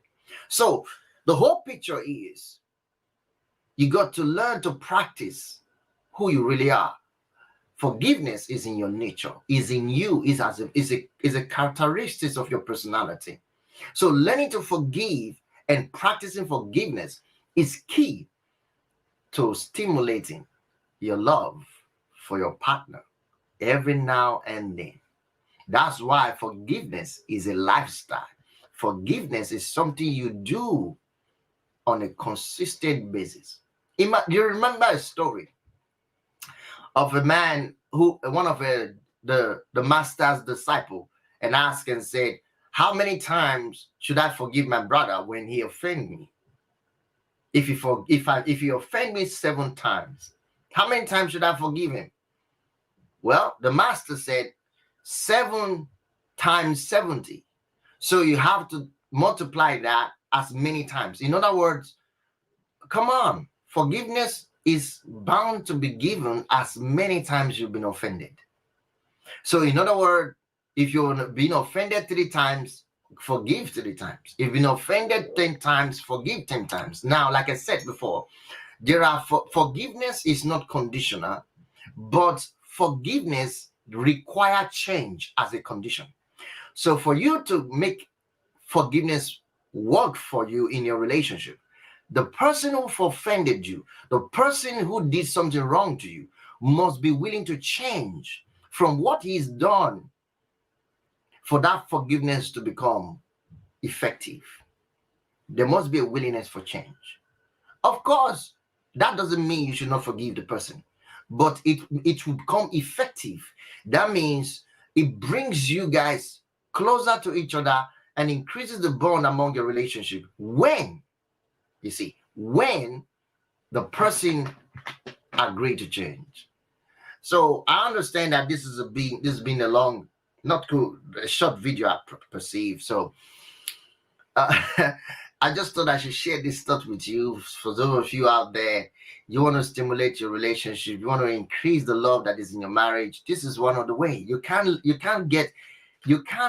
walk under forgiveness and not have your relationship sparkled up and not have your love life stimulated. That's the truth. So if you're lacking love in your relationship, you're lacking constant intimacy in your relationship, I think what you need to look at is your act of forgiveness. One of the things, because I have two more to share with you, but this is number one. So I believe you enjoyed it. And if you enjoyed this video, like it, subscribe, and share. I'm going to come your way again next time with another episode. Until then, stay happy in your marriage. Bye for now.